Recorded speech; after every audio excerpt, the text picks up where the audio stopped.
the stats are out there of how every single one of us, whether we're a brand, whether we're an individual, whoever we are taking part in the spread of content and media. I think it's 1 hour of video goes up to YouTube every second right now. There are 600 tweets every second, 700 Facebook status updates every second. So content is being produced by everyone, everywhere, all the time. And when we think about, media companies, are we media companies, and sort of kind of getting rid of that question. In my opinion, what's going on, and this is a little bit different than what Jeff had us kind of thinking a moment ago. But in my opinion, where we are now is it's sort of easier to think about. The web is really a village at scale. When you think about loose ties and the impact of loose ties on marketing decisions and brand impressions and brand equity, it's very, very important. And while it's true sort of in going back to before the web, before mass media and a lot of things that sort of influenced us over the last 50 years, if you think about a village, everyone knows each other, right? But do they really? And when we think about information overload, when we think about an hour of video every second, a couple hours, whatever it is that how important really? I mean, it's a great statistic. It's a great way to open up. It's pretty incredible. It's incredible, but if we recorded everything that's going on in a small town, we could kind of get to the same place. And what does that really mean? In my opinion, what it all boils down to is getting to know people, particularly loose ties, in a similar way that we know people in our own towns. So APIs are very, very important. It's a bit technical, and we can certainly get into that. But I think the spirit of APIs is, if it's true that transparency is the key to social media, is the key to marketing within social networks and in a digital landscape, then the data that comes from APIs is perhaps the most transparent thing of all. And rather than creating a story around data, why not have the data tell a story by itself? And it's a whole lot easier to do it that way. The trick, of course, is how to do it seamlessly. There's a lot of talk about digital overload, and I have a very clear message around that, which is you have to embrace it. Anyone who says, there's a whole thesis that says go on a digital diet, take Fridays off, put your devices away. Nobody's going to do that. That's just right. We're stuck. It's Luddite thinking. It's so once you understand that we're now living in this world in which all of us make data, and the other thing is, and I've said this at Columbia before and got in trouble for it. So maybe sweet. Yeah. I don't believe in the word quality. I really think that it's kind of a made-up word in the digital world, because if you think about what interests you, if you look at my Facebook page, some of the information we share, we have friends in common. Right. Some of it you'd find quality information, and lots of it would be my family members, yammering on about stuff that you'd have no interest in. So quality is really in the eyes of the beholder. And so to me, the digital overload thesis simply says, boy, we haven't built the right tools yet. And from a business opportunity, for brands in particular, holy cow, what a great opportunity to be the trusted brand that says, you know what, I don't need to trust 19 different brands in this space. You've done a good job helping me filter my world through your brand lens. I'm going to trust you. So Magnify has evolved into essentially having three kinds of customers. Media companies, so New York Magazine, Reader's Digest, Penton, Meredith, Bonnier, all use Magnify to curate video. But the surprise has been companies like Patagonia, that as a very strong brand is passionate about the environment, is passionate about global warming, realized that they were making a handful of great videos every month, but that actually there was a much larger collection of videos around keywords like climate change, and that not all of them fit their brand promise, but some did. And so they are now in the business of curating video around their brand. I believe that at the end of the day, part of being a trusted brand on the web is saying to your visitors, your community, here's some things that we made that we want to share with you, and here's some other things that were made by you or made by in this space, and that we just want to recommend. And being open to being both a provider of content and an aggregator and curator of content is a very powerful way to kind of open up the conversation, but not give away control. one of the key things that has to happen is you kind of have to just not worry too much about how great your content is, and have it become part of your life cycle to publish and share and communicate and start a dialogue and start originating that content. You can always invite people to create content for you. You know, you just have to follow some just basic kind of like, just almost like what John was saying, some basic community, just holistic, nurturing kinds of thinking, and just have people come in or encourage the people internally to take the things that they're writing, you know, their white papers, whatever it is, and tell a story about it that doesn't have to be, you know, 1,500 words, but create that content and share it, and start to just, once you have that pattern of sharing at whatever frequency, be consistent, and then start to measure what's happening as a result with wherever you're sharing that on. So with all the different platforms that there are, obviously one of the biggest things with information overload is to just figure out where is the value. Am I creating value for people? You know, what kind of, you know, how do they feel about it? Where is it being shared? What do they have to say about it? Can we create a conversation? Does it matter where that conversation is? What kind of conversations are there? Where are they happening? All these kinds of things. At least as, you know, technologists, we think about them quite a bit, and trying to figure out, okay, now that we know some of these patterns, what do we do about it, right? So we know that a conversation, you know, certain conversations happen on Facebook in certain places. You know, we know Facebook comments work, you know, to help certain kinds of conversations. What do we do about that? How do we rinse and repeat things that work? For lots of companies that are going from, hey, we just make widgets, to, hey, we have a point of view on technology or on, on the community or nature or whatever it is, it always seems to boil down to whatever activity they're taking or whatever actions that they're doing. As soon as they get into publishing, they've got to start measuring and thinking about how productive it is. And once they've got that underway, then they start thinking about, okay, how can we do these things better?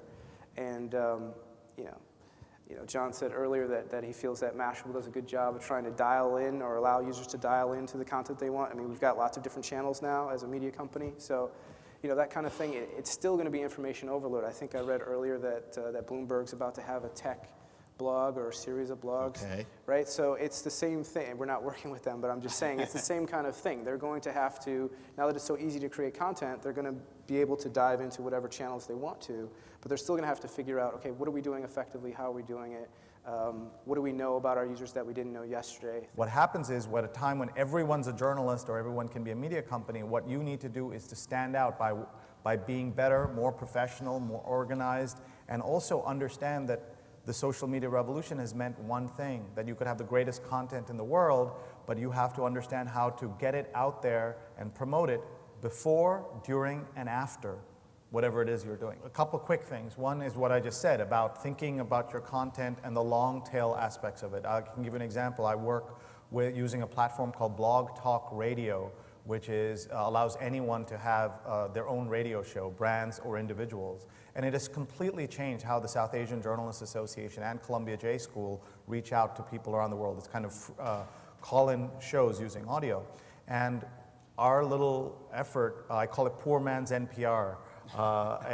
We've had more than 2 million listens, even though we've had maybe 2 to 10,000 people listen live, but 2 million people have listened to the archive. So if you have good content, the archives are really important, and how you get people to access it and see it over time, I think is going to be more crucial.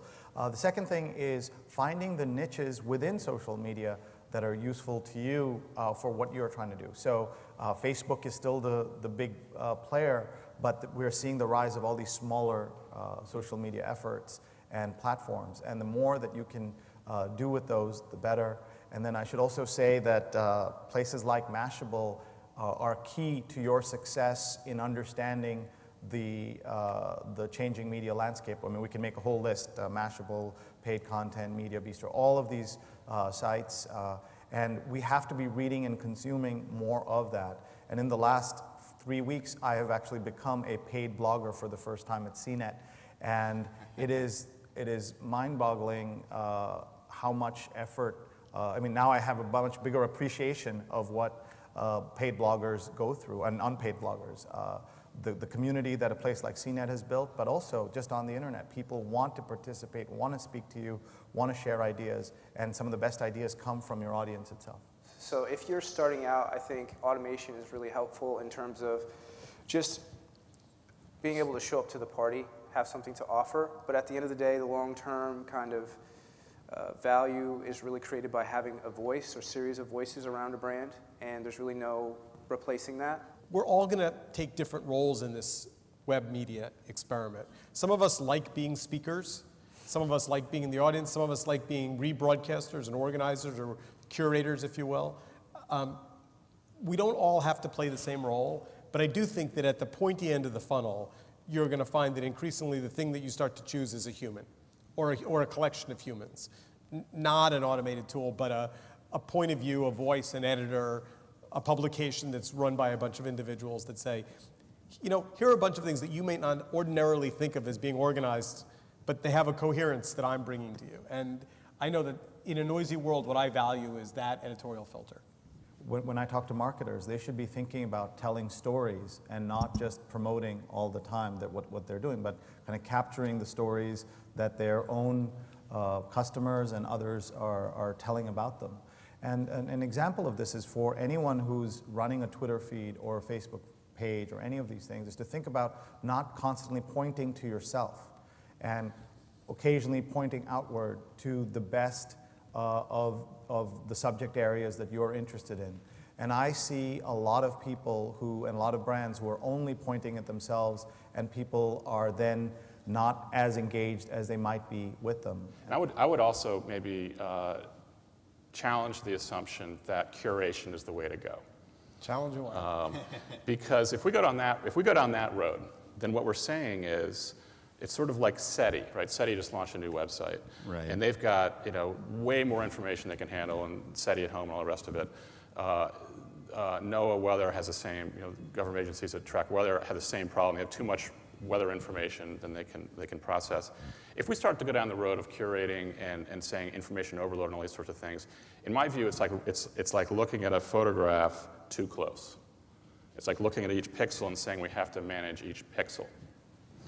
And it's like looking at, again, going back to this room, it's like looking at this room and saying, I see somebody over here who's on his BlackBerry, I see somebody over here who looks like they're texting, I see somebody over here, I want to know what this person's doing, this person's looking down, I see somebody in the back who's, you know, looking at the exit.